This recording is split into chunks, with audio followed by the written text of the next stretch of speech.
Muy buenas noches a todas nuestras amigas y hermanas de su programa Unidas en la Fe. Es de sumo gozo poder compartir con ustedes en esta noche.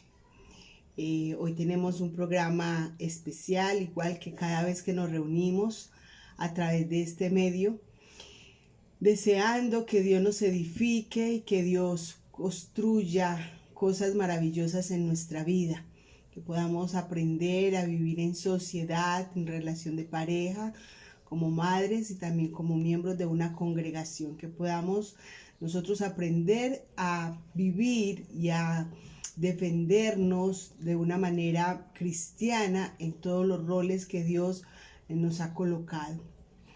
Le doy la bienvenida a todas aquellas que se van uniendo una por una. Allí tenemos ya a Gloria Vasco. Bienvenida, Gloria, por estar con nosotros de primeritas. Toda juiciosa usted, toda cumplida. Bien, se nos siguen uniendo más personas.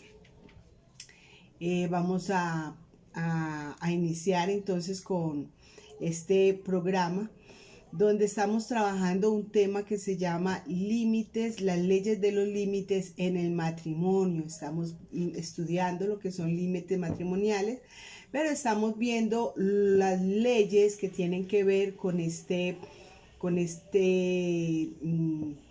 proyecto de vida en nuestro matrimonio, sabiendo establecer límites sanos dentro de una relación para que esa relación pueda permanecer y esa relación pueda ser sobrellevada bajo los preceptos divinos, lo que Dios ha establecido para cada uno de nosotros.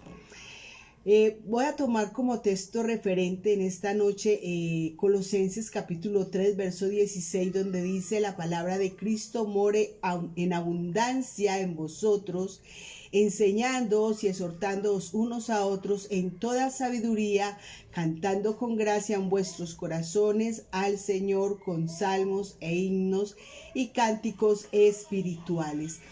La palabra de Dios more en abundancia en vosotros. Esa es una necesidad que nosotros tenemos como iglesia, como pueblo de Dios, poder tener en nuestro corazón abundantemente la palabra, que ella rebose en nuestra vida continuamente, y de esa manera nosotros podemos hacer la voluntad de Dios. Romano nos dice que nuestra mente debe de ser renovada, debe de ser cambiada, porque el mundo nos transmite mucha información que va en contra de los preceptos divinos, pero a través del Espíritu Santo, a través de la palabra de Dios, nuestra mente tiene que ser renovada para que así conozcamos cuál sea la buena, perfecta y agradable voluntad de nuestro Dios. Recuerda entonces que tenemos varias secciones en este programa. La primera sección es ¿Sabías qué? Segunda sección, Heroínas de la Historia. Tercera sección, Vitalidad. Y la cuarta sección, A los pies del Maestro. En la primera sección del día de hoy les traigo una pregunta donde dice: ¿sabías que los israelitas tenían relojes? Bueno, según Segunda de Reyes, en el libro Segundo de Reyes, en el capítulo 20, verso 11, el rey Ezequías era un rey que estaba a punto de morir, estaba enfermo gravemente, y Dios envía a él el profeta Isaías. Cuando el profeta Isaías viene, entonces hace una oración para que él sea sano, y a la vez piden una señal a Dios, porque Ezequías quería comprobar que realmente Dios le iba a sanar y le iba a dar más tiempo de vida. La señal entonces que colocaron a Dios era de que dice que retrocediera a la sombra 10 grados en el reloj de Acaz, y así entonces se daban cuenta si la señal iba a ser cumplida. Pero vemos por la palabra entonces que en ese tiempo se usaban los relojes, el reloj de sol. Usted puede buscar en la historia ese tipo de relojes y también cómo se marcaban a través de unas escalas el reloj de sol y así conocían la hora. Este tiempo que se demoró o que retrocedió el reloj fue aproximadamente de 40 minutos, ¿sí? Y estos 40 minutos complementan el día entero que estaba desaparecido en la historia. Cuando Dios detuvo el sol en el tiempo de Josué, fueron 23 horas, 20 segundos, 20 minutos aproximadamente, y los otros 40 minutos que estaban perdidos, entonces se cumplen aquí en esta historia que nos cuenta Segunda de Reyes, capítulo 20, verso 11, los relojes del tiempo de la Biblia. Hoy tenemos una heroína muy especial, es una mujer, la esposa de Jonathan Edwards. Jonathan Edwards fue un gran predicador, un hombre muy reconocido como intelectual, erudito en las escrituras, fue reconocido como un hombre de Dios, y hoy estaremos hablando de su esposa, una mujer que tuvo unas características muy preciosas que prácticamente describe a la mujer virtuosa que nos da la palabra allá en Proverbios. Se llama Sarah Pierrepont, se llamaba, y nació el 9 de enero de 1710 y en una de las colonias británicas establecidas en el continente americano. Ella fue hija de una familia muy reconocida, muy distinguida, una familia sobresaliente. Y de hecho ella sobresalió en la época por sus habilidades sociales y también por su gusto musical. Hubo personas que la conocieron personalmente y la describieron como una mujer capaz de apaciguar los ánimos con sus palabras, llenas de bondad y expuestas con inteligencia. Como dice la palabra de Dios, que esta mujer, cuando habla, la mujer sabia, cuando habla, lo hace con inteligencia, y eso era lo que hacía esta mujer Sara. Hay muchos referentes que evidenciaban aspectos de su carácter y de su relación íntima con el Señor. Era muy visible en la forma en que ella criaba a sus hijos, cómo cuidaba a su familia, cómo ella dejó un legado de responsabilidad y amor y respeto que se extendería por todas sus generaciones, y lo vamos a ver más adelante. Ella conoció a este hombre, a Jonathan, en el año 1723, cuando ella solamente tenía 15 años, él tenía 24 años, se casaron a los 2 años de noviazgo. Él se dejó impresionar por ella porque era una mujer muy alegre y una mujer muy dedicada al Señor pese a su juventud. Él era una persona de muy mal humor, pero aún así sobresalió como un gran hombre de Dios.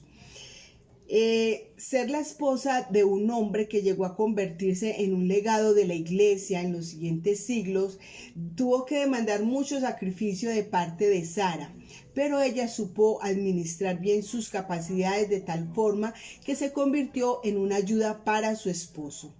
Aunque no fue fácil convivir con su esposo Jonathan, esta mujer piadosa encontró la manera de hacer que su hogar fuera un lugar apacible y donde reinara el amor entre ellos y sus 11 hijos. Ella siempre se refugiaba en Dios a través de la oración. Samuel Hawkins, quien vivió con ellos por un tiempo en el año 1741, resaltó este aspecto al escribir que ella era una persona considerada hacia su esposo y que lo trataba con mucho respeto. No escatimó ningún dolor para ajustarse a lo que tuvo que ajustarse en ese tiempo. A todo lo que venía ella lo recibía con agrado y con placer. Sara fue una mujer que supo acompañar a su esposo en el ministerio, manteniendo en orden a sus hijos y en el hogar, para que Jonathan pudiera dedicarse así a enseñar las verdades como las de la familia, que fue un tema que él manejó con mucha libertad. y que fácilmente podían, en ese tiempo, podían ser desvirtuadas porque estaba llegando el modernismo y todas estas cosas, y él enfatizaba mucho en la familia.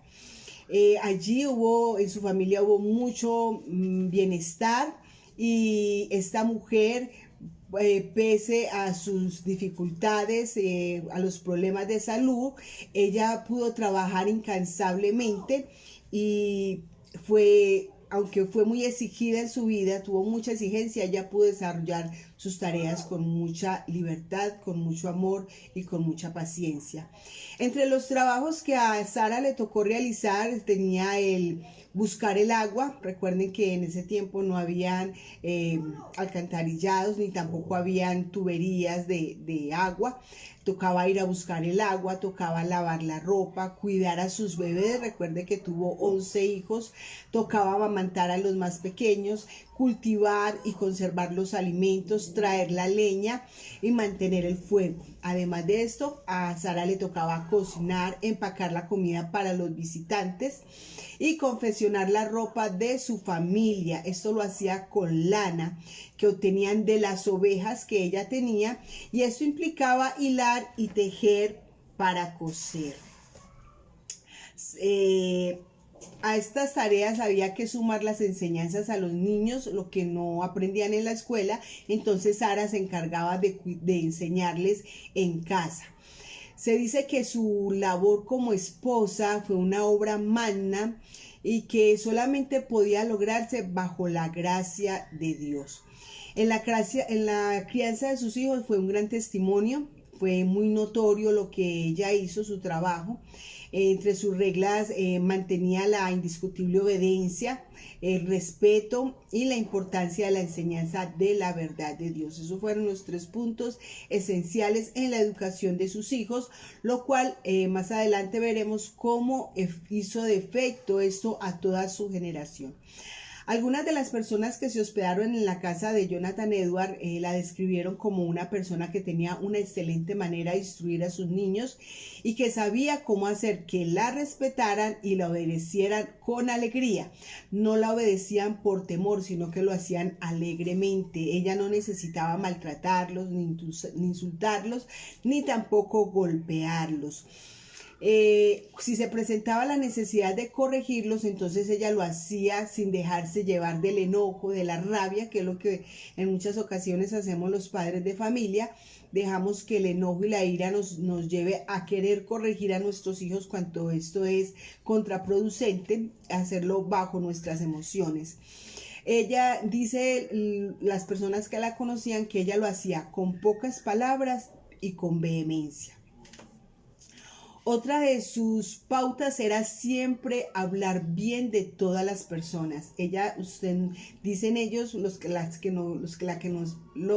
conocieron, que no hablaba mal de nadie. Siempre estaba resaltando las cosas buenas de las otras personas, lo que demostraba su amor por el prójimo. Ese papel que ella hizo dio muy buen fruto, teniendo en cuenta de que vivían en una época de guerra, donde la salubridad y la higiene eran pésimas, eran muy adversas, muy contrarias. Sin embargo, ella pudo mantener todos sus 11 hijos vivos hasta la adolescencia, ¿cierto? Por lo regular, los niños no alcanzaban a llegar a esta edad por la misma falta de higiene en el momento, lo cual era muy extraordinario en el tiempo, y Lea era admirada por esto. La hospitalidad entonces era uno de sus dones. La casa del pastor era la segunda opción cuando la gente llegaba a aquel lugar y no había un lugar donde refugiarse, no donde dormir. Ella ofrecía su casa y allí atendía a todas las personas. Por eso se dice que ella ejerció unos dones de hospitalidad muy especiales, de los cuales no habría nada que reprocharle.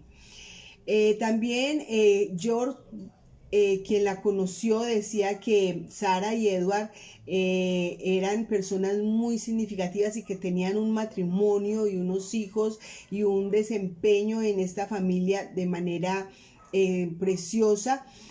Allí ese hogar era adornado por un espíritu manso, tranquilo, que hablaba con sentimiento y solidez sobre las cosas de Dios, y quien parecía una gran ayuda para su esposa era Sara. También se dice que de esta generación hubo muchas personas que ocuparon cargos muy importantes.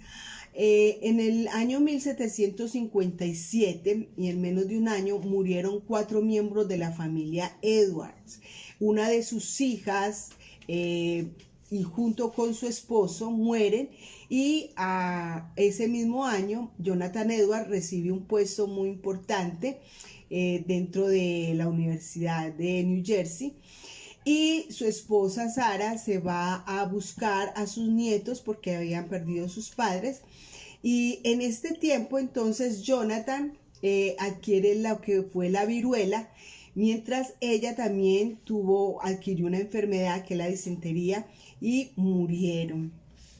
Entre sus descendientes se encuentran 1400 miembros de su familia, en los cuales hubo 13 presidentes de colegios universitarios, 75 profesores, 100 abogados y un decano de una escuela de leyes, 30 jueces, 66 médicos y un decano de una escuela de medicina, 80 titulares de cargos públicos, incluyendo 3 senadores estadounidenses, alcaldes de 3 grandes ciudades, gobernadores de 3 estados, un vicepresidente de los Estados Unidos y un controlador del Tesoro de los Estados Unidos. Los descendientes de los Edward también publicaron hasta el año 1900 135 libros y editaron 18 revistas y periódicos. Más de 100 sirvieron como misioneros en el extranjero, y muchos de ellos ocuparon puestos en juntas de misiones. No existen superhombres o supermujeres, pero indiscutiblemente sí existen hombres y mujeres moldeados por Dios en la fe, que los hacen relucir por encima de la mayoría. Sara es un ejemplo de esto. Ahora, ¿qué pensamos nosotros? ¿A dónde crees que va nuestro testimonio en nuestro hogar, en nuestra familia? De verdad reconocemos nuestra necesidad de depender de Dios para cumplir con este rol como esposas, como mujeres, como madres, para así impactar esta sociedad. Y es bueno tomar los ejemplos de estas heroínas, de estas mujeres que quizás no son muy mencionadas, pero que dejaron huella en la historia, en sus hijos y en toda su descendencia, como es en el caso de esta esposa de Jonathan Edwards, Sara Edwards. Así que, mi amada hermana, pensemos y meditemos un poco en esto. En nuestra sesión de vitalidad, recuerden que la semana pasada les había anunciado sobre temas que tienen que ver con el suicidio, algo que está ocasionando estragos en las familias, en nuestra sociedad, y que es algo que nosotros tenemos que ir conociendo para ser parte de esa red de apoyo a todas las personas que nos rodean. Quizás nosotros nunca esperamos que un miembro de nuestra familia se suicide, o un vecino, por eso es tan sorprendente y tan impactante cuando esto pasa. Y que debe hablarles hoy de algunas señales de alerta que nos pueden indicar que una persona puede o desea suicidarse. Una de esas señales es cuando las personas comienzan a hacer amenazas con referencia al suicidio. Estas amenazas muchas veces nosotros no les prestamos atención. Y ayer escuchaba un testimonio de un joven que había intentado suicidarse en varias ocasiones. Y pues la psicóloga lo estaba atendiendo, y cada que él iba decía, ahora sí me voy a suicidar. La psicóloga le dijo, bueno, usted vive en un 17º piso, ¿por qué no se ha tirado pues si se quiere suicidar? Lo retó. Y efectivamente el muchacho se fue para su casa y se lanzó del 17º piso. Hay cosas que nosotros muchas veces que pensamos o tomamos de una manera muy trivial, y pensamos que estas amenazas de suicidio son simplemente manipulación o querer asustar a las personas, pero hay algo, a eso hay que prestarle atención, porque realmente la persona que desea suicidarse realmente realmente quiere llamar la atención. Y hay muchas otras razones que las estaremos viendo más adelante. También podemos encontrar que esas personas empiezan a conservar un arma en su habitación o a comprar armas, a comprar sogas, cosas extrañas, pues que nunca uno dice por qué la compró, pero es porque muy posiblemente esta persona está planeando su muerte. Está mirando cómo hacerlo. Es muy importante cuando se trata de nuestros niños o de nuestros adolescentes. Ellos a través de las redes sociales investigan la forma en que pueden morir sin dolor. Es muy interesante o muy preocupante que muchas veces los padres no nos preocupamos por las cosas que nuestros hijos ven a través de las redes sociales, y debemos investigar y tener control de estas cosas para así conocer las situaciones difíciles o las crisis que nuestros hijos están pasando y que ignoramos. Conocí un caso de un niño de 9 años. Este niño tuvo un hermanito, pero su hermanito se ahogó, su mamá lo estaba alimentando, el niño se ahogó, y este niño de 9 años quedó muy triste porque él anhelaba mucho a su hermano y entró en un estado depresivo. Y entonces, pues los padres decían, no, el niño está muy triste, sí, porque perdió a su hermanito, pero eso se le va a pasar, es lo que nosotros solemos decir. Casi siempre se le va a pasar, o pensamos que los niños no sienten tristeza, que los niños no se deprimen. Resulta que este niño en alguna ocasión, un día cualquiera, se paró de la mesa, se despidió de todos, les dijo que los quería mucho, se despidió de su perro, se fue a su habitación y sus padres siempre antes de ir a dormir iban y le daban vuelta al niño a la habitación. El niño se fue para su habitación. Cuando su padre fue a revisar, el niño estaba muerto. Se había tragado unas bolas con los que los niños juegan, porque él simplemente había expresado en muchas ocasiones que él quería morirse y que quería irse con su hermanito. Entonces son palabras a las cuales nosotros tenemos que prestarle mucha atención. Esos comentarios de que pronto voy a dejar esta vida, pronto me voy a morir, yo me quiero morir, estoy cansado de esta vida, cómo será mejor uno morirse. A esos comentarios hay que prestarles mucha atención. Una persona se suicida porque ha perdido toda esperanza. Esa es la razón principal para pensar en el suicidio, cuando ya no hay esperanza. Entonces, cuando hayan expresiones de desesperanza, hay que poner atención. También una persona cuando está planeando suicidarse empieza a regalar sus objetos personales, objetos que les gusta, y él en su proceso de elaborar su muerte, empieza a regalar sus objetos pensando a quién le gustaría que se quedara con esto y esto y esto y aquello, y empieza entonces a repartir. Si es una persona adulta, lo más seguro es que comenzará a organizar su testamento, y él mismo organizará su propio funeral.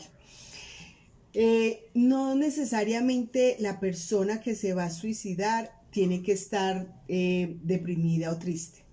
Usted la puede ver deprimida en un momento y al momento verla muy alegre, muy contenta, y seguramente es porque ya piensa llevar a cabo su plan suicida.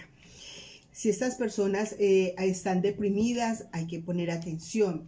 Si se siente que son carga para otros, hay que poner atención. Cuando las personas están enfermas o cuando las personas son abandonadas por sus familiares o por sus hijos y acuden a alguno que de pronto le tendió la mano, pero aún así esta persona siente que allí es una carga, que es un problema, puede llegar a pensar en el suicidio. Es una persona, también hay que ponerle mucha atención. El incremento o el aumento de consumo de drogas psicoactivas o el consumo de alcoholismo o de practicar ciertos juegos peligrosos también pueden dar a pensar que la persona quiere cometer un suicidio.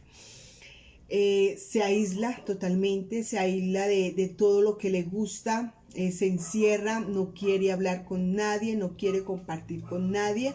Esa persona también se encuentra como en un túnel sin salida. En unos casos puede dormir demasiado, en otros casos el extremo es que no duermen absolutamente.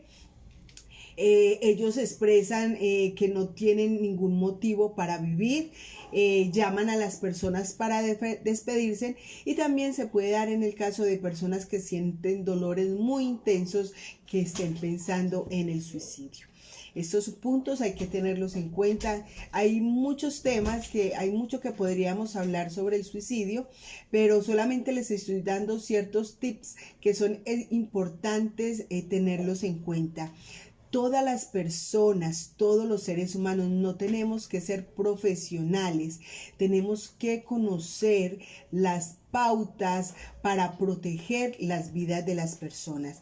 Y en el caso del suicidio, nosotros tenemos que hacer parte de esa red de apoyo, y conociendo las situaciones es mejor estar atento. Una de las cosas que no debemos de hacer cuando alguien nos dice que desea morirse, que desea suicidarse, no podemos guardar silencio. Nosotros, como en este caso, no podemos ser confidentes.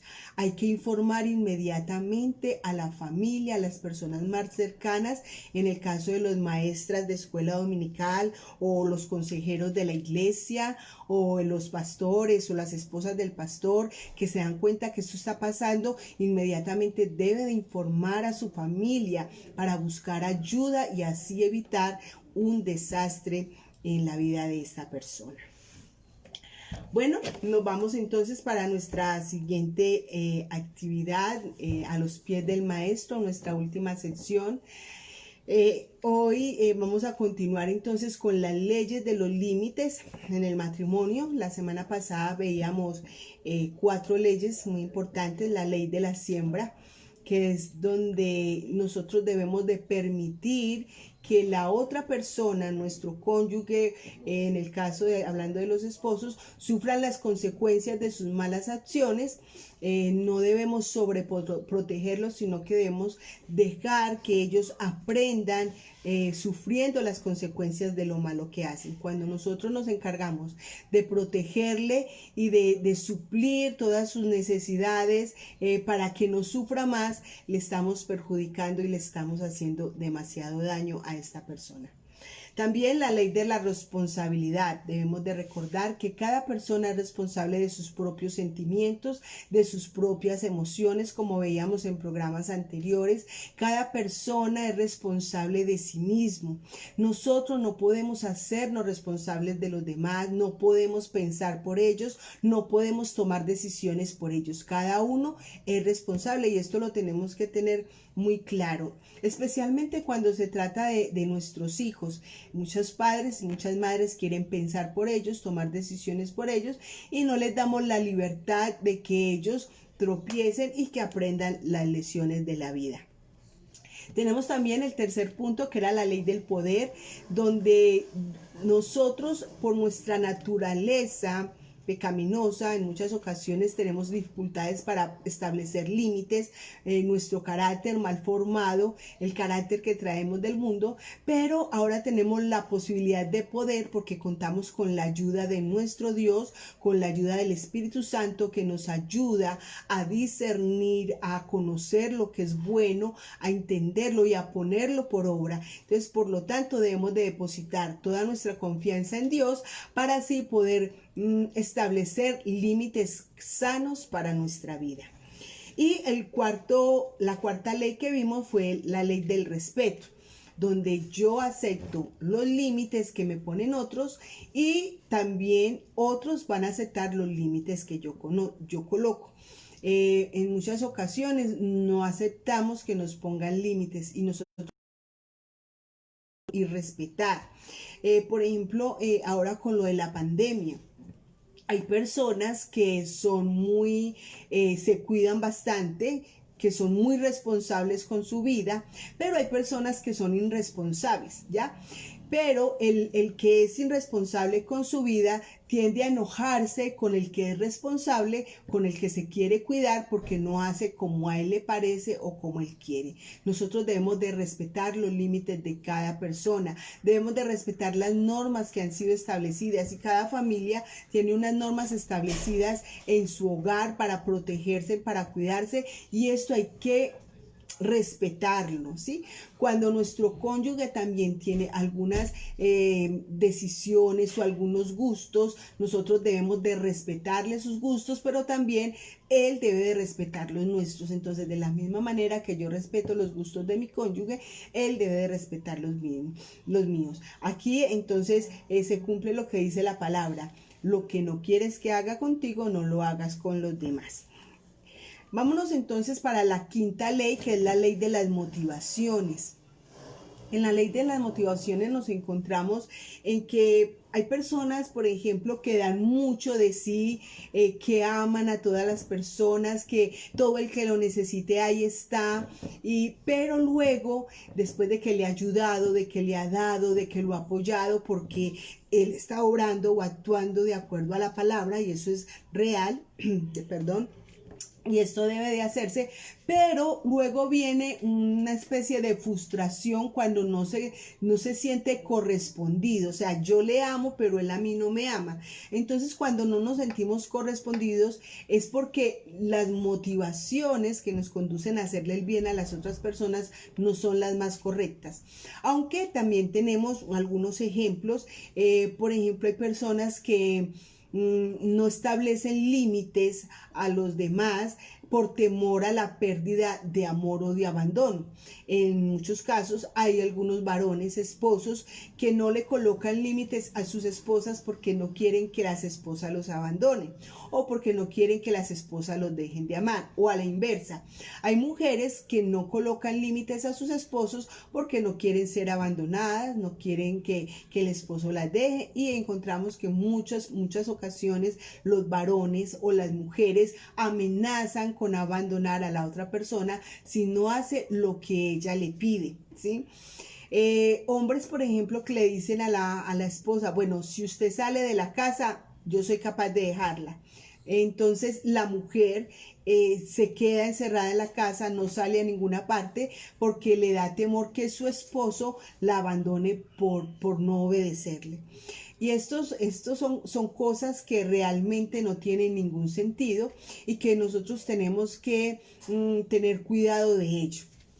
Ahora, también cuando las personas dan mucho de sí, dan mucho amor y no obtienen lo que ellos esperan, porque hay personas que dan amor esperando recibir amor, y cuando no lo obtienen, entonces se sienten abandonadas, se sienten rechazadas, se sienten menospreciadas, y comienzan a sufrir y entran en estados depresivos, en estados de amargura, de dolor, pero es porque no han sabido establecer bien los límites por los temores que manejan. Hay otro temor, y es el temor a la ira. Hay personas que no establecen los límites por temor a la ira de la otra persona. En muchos casos vemos hoy en las familias, en las parejas, el abuso, la violencia física y verbal.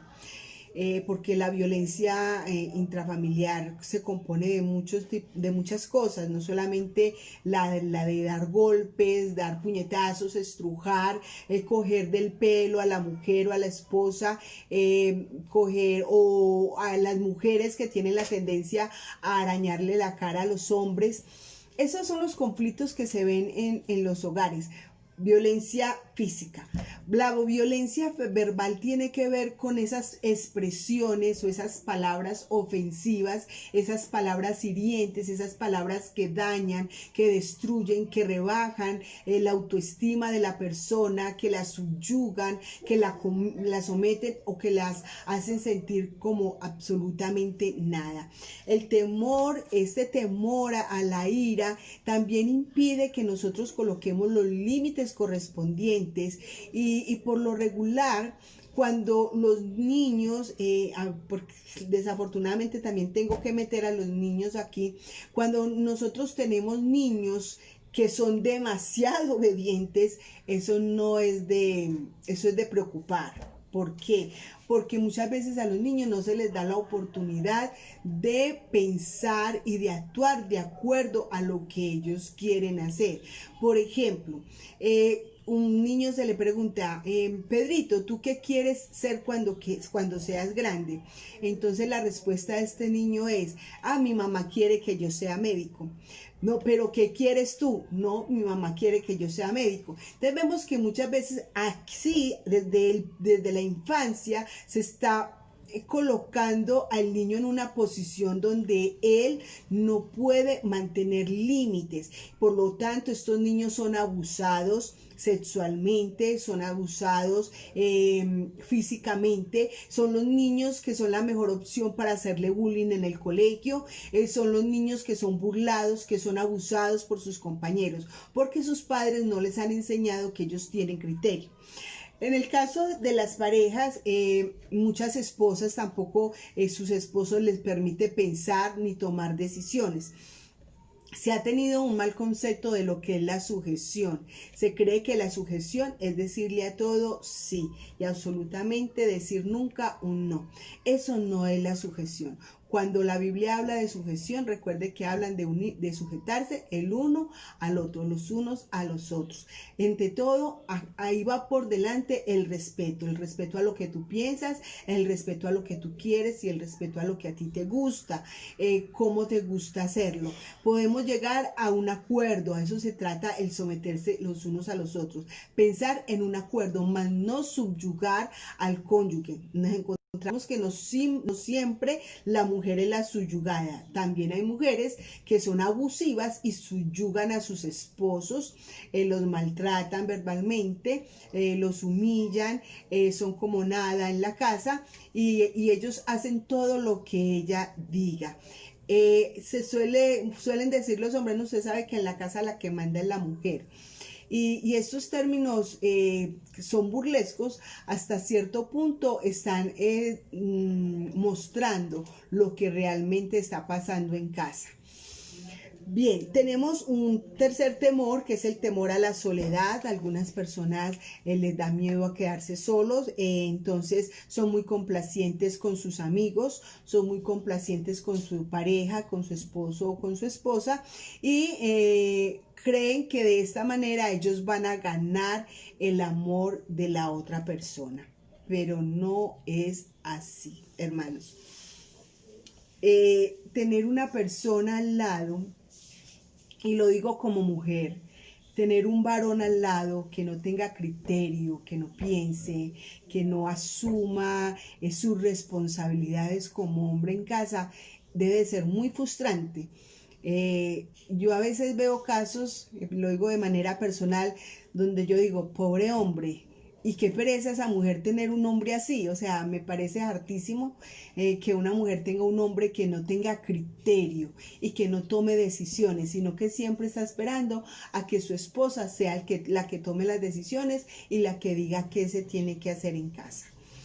Bien, el temor a dejar de ser bueno es otra de las cosas que suele suceder para colocar los límites. Entonces dejamos que las personas hagan todo lo que quiere, que esa persona disfrute de todo lo que le parece, con tal de yo no dejar de ser la persona buena, de no ofenderlo, de no dañarlo, de no herir sus sentimientos. Esta persona no es capaz de decir, yo te amo, pero no quiero hacer esto.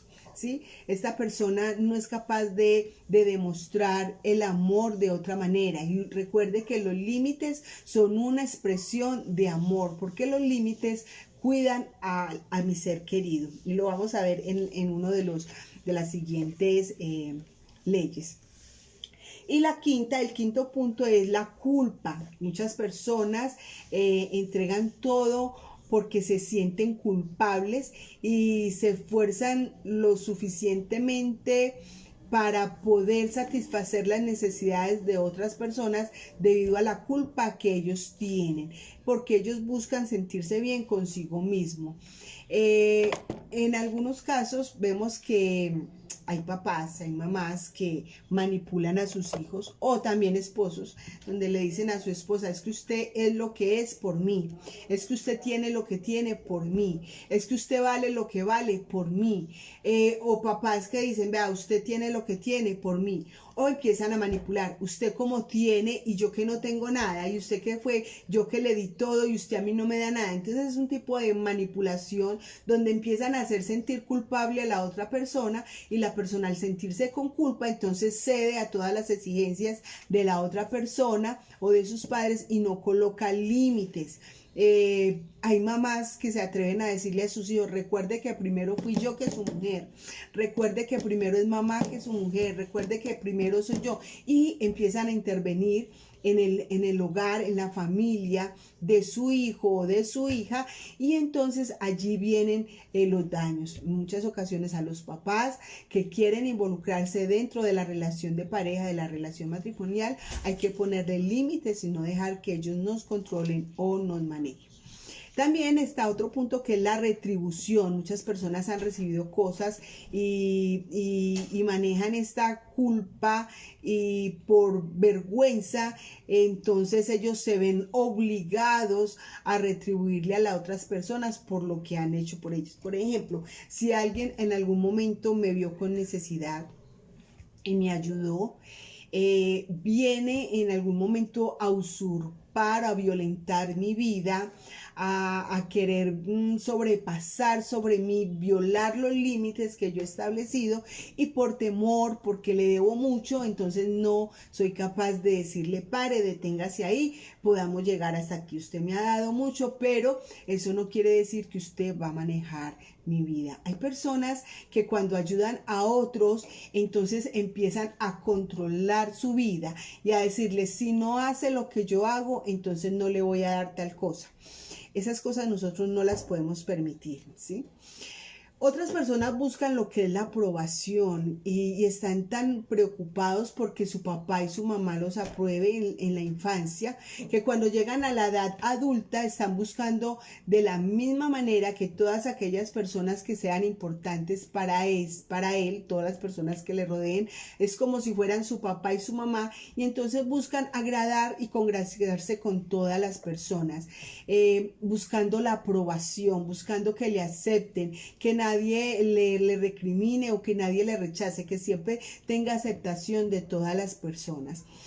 Y tenemos un octavo punto que es la identificación extrema con la pérdida de otros, o sea, que muchas veces nosotros nos ponemos en el lugar de la otra persona, cómo se siente, si yo le digo tal cosa, si yo le pongo este límite, cómo se va a hacer sentir, quizás no lo va a soportar, quizás no se va a sentir tan mal como me sentiría yo, y termina haciéndole daño a esta persona por no privarla de cosas que quizás esta persona puede ser perjudicada. Por ejemplo, una mamá que tuvo una infancia muy difícil, que fue reprimida, que no la dejaron salir a ninguna parte, que no tuvo amigos, etcétera, etcétera, y que cuando tiene ya una hija adolescente empieza a identificarse con las emociones de su hija y le da todas las libertades sin observar o mirar qué cosas pueden ser positivas y qué cosas pueden ser negativas, y termina la niña por no querer dañar sus sentimientos, por no querer que ella se sienta como un día yo me sentí por las limitaciones que me pusieron mis padres, entonces termino perjudicando a esa niña, o también en el caso del esposo o de la esposa, que por ser tan complacientes, por no querer que sufran, quizás como en alguna situación que yo tuve en el pasado, por algunas heridas, entonces no quiero que él pase por lo mismo, entonces no evalúo bien y permito que esa persona se empiece a destruir al yo no colocarle los límites. Recuerde que la libertad que Dios nos ofrece produce gratitud. Dios nos ha hecho libres a nosotros, y esa libertad nos da gozo, nos da un corazón amable, un corazón amoroso, un corazón tierno, un corazón dispuesto a tener empatía con las otras personas, a ponernos en los zapatos de otros. Nos da un corazón dadivoso, un corazón que sabe dar amor, pero este amor no es ese amor que se confunde con el que lo da todo, sino que es un amor donde se saben establecer límites. Ese es el amor que Dios ha impartido a nuestras vidas. Y una de las cosas que nosotros tenemos que hacer siempre al colocar los límites o al hacer las cosas buenas por los demás o a expresar nuestro cariño, tenemos que observar qué es lo que realmente me motiva a hacer lo que estoy haciendo. Recuerden que primero es la libertad y luego el servicio. Yo soy libre para servir. Si servimos para librarnos de nuestros temores, entonces estamos condenados al fracaso. Debemos de servir para poder bendecir a otros, pero bendecirles realmente. Dejemos que Dios se encargue entonces de nuestros temores, que Dios sea el que tome el control de todas aquellas cosas que a nosotros nos impiden establecer bien los límites, y así podremos nosotros entonces, protegidos por Dios, protegidos por la libertad que Él nos da, establecer límites sanos, no solamente beneficiando nuestra vida, sino también pensando en la vida de los demás. Hay una sexta ley en las leyes de los límites en el matrimonio, y es la ley de la evaluación. Nosotros no ponemos límites, como decía hace un momento, por temor a herir los sentimientos de las otras personas. Nosotros tenemos que evaluar muy bien si el límite que vamos a colocar beneficia o perjudica a la otra persona. Por ejemplo, hay límites que pueden ser muy dolorosos, pero que realmente pueden convertirse en una gran bendición para nosotros, en un gran beneficio. Hay cosas que aparentemente parecen muy buenas, pero que a la larga se pueden convertir en cosas muy perjudiciales para nosotros o para las personas que nos rodean o nos acompañan, para nuestra pareja o también para nuestros hijos. Mateo en el capítulo 7, el verso 13 al 14 dice: entrad por la puerta estrecha, porque ancha es la puerta y espacioso el camino que lleva a la perdición, y muchos son los que entran por ella. Esto lo habla Jesús refiriéndose a esos límites. Los límites nos estrechan la puerta. Los límites hacen que las cosas se conviertan en algo más difícil, mientras que la puerta ancha nos permite hacer todo de acuerdo a nuestra voluntad, sin pensar en las consecuencias de lo que hagamos. También el verso 14 dice: porque estrecha la puerta y angosto el camino que lleva a la vida, y pocos son los que la hallan. Cuando nosotros establecemos límites a nuestra pareja, estamos asegurando una buena relación, una relación duradera, una relación permanente. Pero cuando nosotros no colocamos estos límites, sino que estamos a las anchas, entonces vienen las heridas, vienen las ofensas, y vienen en los momentos de crisis donde no hay forma de volver a reconsiderar nuestra relación, sino que se dispersa, se expande, y vienen las separaciones. Siempre entonces será más fácil entrar por la puerta ancha. Con nuestros hijos siempre será más fácil cederles a todas sus peticiones, pero veremos las consecuencias más adelante, y vendrán las lágrimas y vendrá el dolor. Pero cuando nosotros establecemos o estrechamos la puerta a nuestros hijos, entonces también les estamos dando la posibilidad de que tengan un futuro más estable y un futuro mucho más beneficioso para ellos. Solo una vida honesta y con sentido da buenos frutos. Una vida que está basada en la mentira, en la deshonestidad, en la deshonra, siempre el final será la muerte, la perdición. Nosotros siempre tenemos que enfrentar, y es algo que nos cuesta mucho, enfrentar a las otras personas.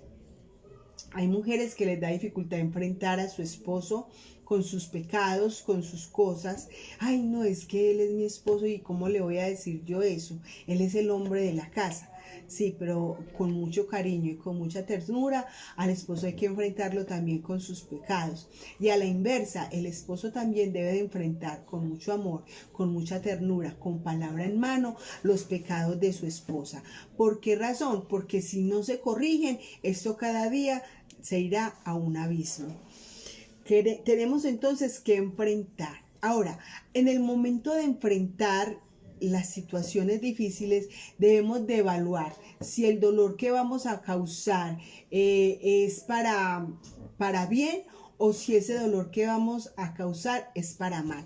También la Biblia nos recomienda allá en Efesios, en el capítulo 4, el verso 25 dice, por lo cual desechando la mentira, hablad verdad cada uno con su prójimo, porque somos miembros los unos de los otros. Entonces, cuando nosotros hablamos verdad, somos capaces de enfrentar las situaciones de pecado de mi hermano, de mi esposo, de mis hijos o de las personas que me rodean.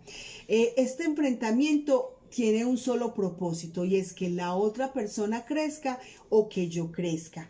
No es de destruir, no es de dañar, no es de eliminar, no es de desechar, es de ser edificados comúnmente. Nos beneficiaremos ambos. También dice la palabra que no provoquemos a ir a nuestros hijos. También lo dice en Efesios, ¿sí? Y Colosenses.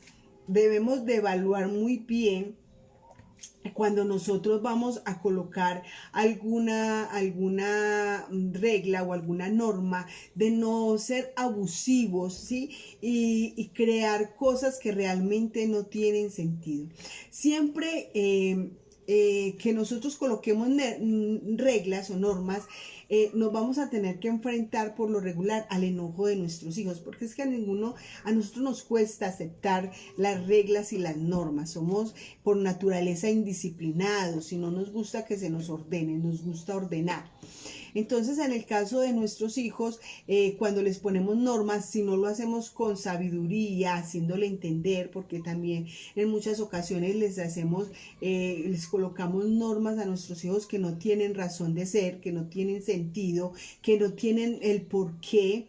Y eso hace que ellos se enojen y este enojo, entonces ahí es donde Dios se ve nuestra injusticia y donde Dios nos reclama. ¿Por qué hacemos exasperar a nuestros hijos? Y lo que hacemos es perderlos, perder su confianza, perder su amor, perder y después encontramos que los hijos hacen todo a escondidas porque no pueden confiar en nosotros. Nosotros con nuestros hijos debemos de tener acuerdos. Ahora, en el caso de la pareja, muchas veces el esposo no se atreve a contarle nada a su esposa o su esposa no se atreve tampoco a contarle nada a su esposo. ¿Por qué? Porque no se han establecido límites, donde hay un respeto por lo que tú opinas, por lo que piensas, por lo que haces, porque quizás no se conserva la intimidad, sino que se saca a flote todas las cosas que pasan en el hogar, en la familia, y esto hace que haya mucho daño dentro de la familia. La séptima ley que tenemos es la ley proactiva, es donde cada acción provoca una reacción igual o contraria. Por ejemplo, en muchas ocasiones podemos ser muy tolerantes, soportar cierta situación, soportar cierto problema, esposas que soportan a un esposo y pasan los días, los meses, los años y son cosas que son intolerables, como el que la esté golpeando continuamente o que la esté maltratando verbalmente, que le esté menospreciando, humillando, y ella lo puede soportar por un tiempo, pero va a llegar el momento donde ella va a explotar y va a tener una reacción. Su reacción puede ser de grito, su reacción puede ser también agresiva, violenta, su reacción debe ser puede ser que quiere quebrar todas las cosas. Fue la forma en que estalló, fue la forma en que explotó, pero esto no es suficiente para establecer los límites, o sea, el esposo ve que la esposa se enoja, se enfurece, quiebra todo, pero luego se calma y el esposo sigue cometiendo el abuso y ella sigue tolerando. No.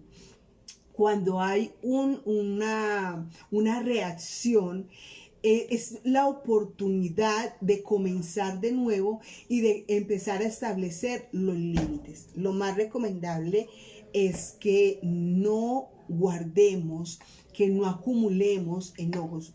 Nosotros debemos de expresar cuando estamos enojados, expresar el porqué, la razón, saberlo comunicar, porque si guardamos en nuestro corazón estas cosas, nos vamos a llenar de amargura y de resentimiento, y más adelante entonces las consecuencias van a ser funestas. No vas a tener paz, tu relación matrimonial no va a estar tranquila, porque en el caso de la mujer que está amargada y resentida, siempre está recordando todo lo malo que el hombre le ha hecho, pero está solamente echando y echando cantaleta, pero no está estableciendo límites de respeto dentro de la pareja.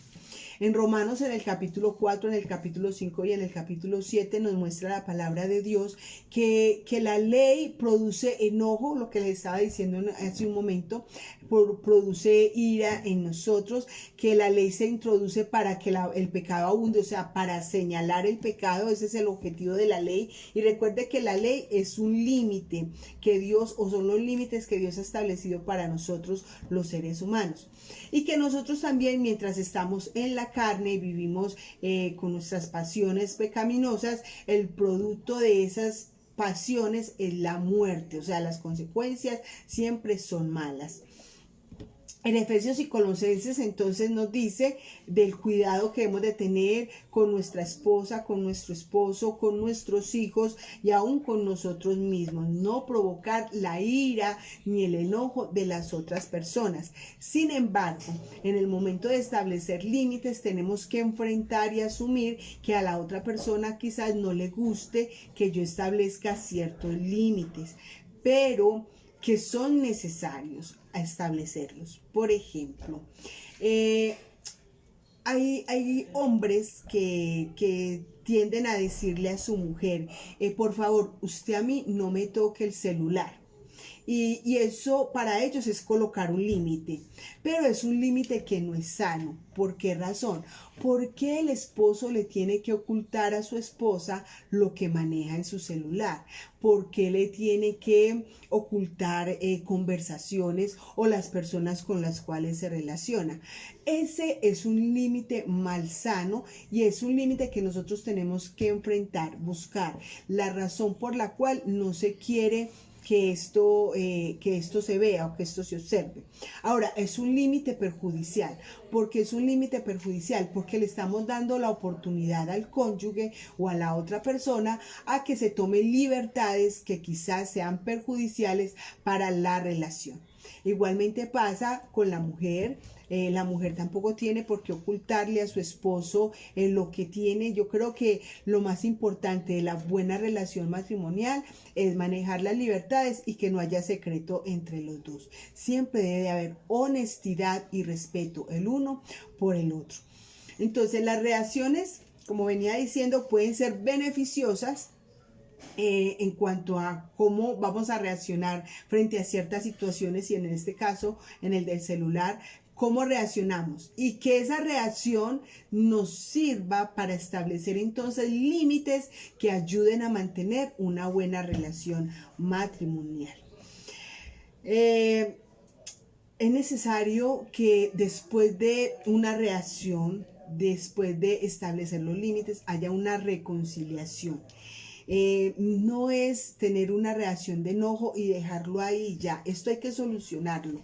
Cuando hay una reacción negativa hay que buscar el momento, el espacio para solucionarlo, y así entonces mantenernos en línea y decir qué nos agrada, qué no nos agrada y cómo lo podemos solucionar mutuamente.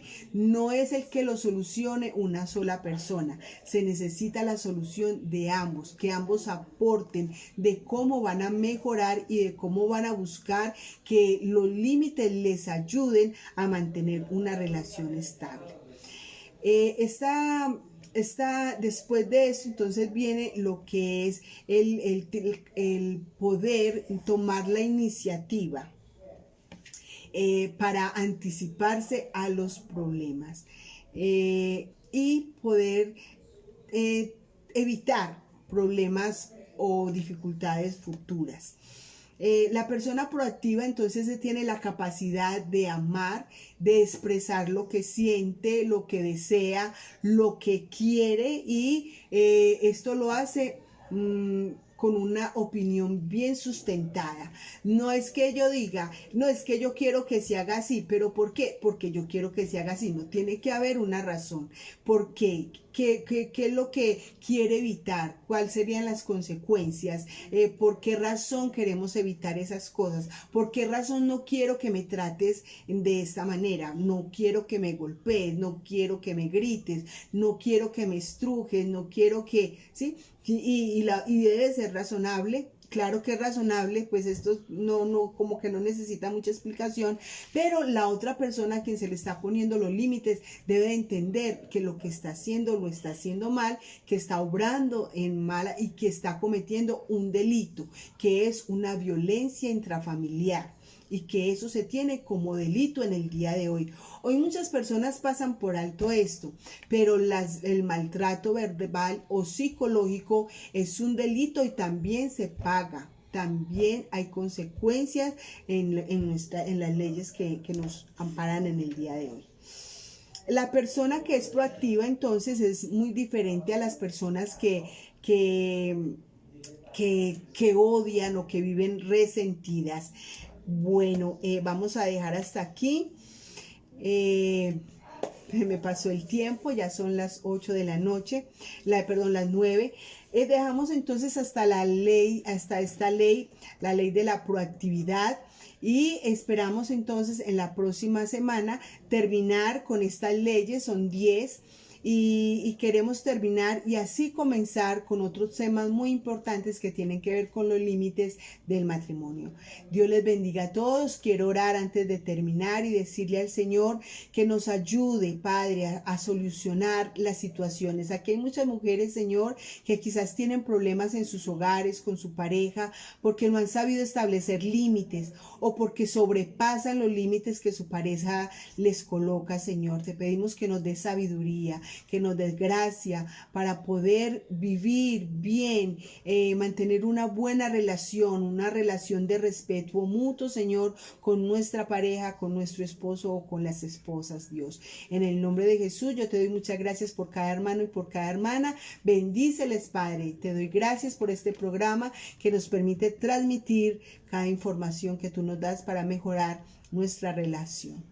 En el nombre de Jesús, muchas gracias. Un saludo para cada uno de ustedes, mis amados hermanos, todos los que pasaron por este programa. Dios les bendiga, compártalo con otras personas en las situaciones donde usted vea que puede ayudar. Comparta este programa, pues es la idea de que podamos ayudar a otros que están pasando por situaciones muy difíciles. Que Dios les continúe bendiciendo y hasta el próximo viernes a las 8 de la noche. Te espero.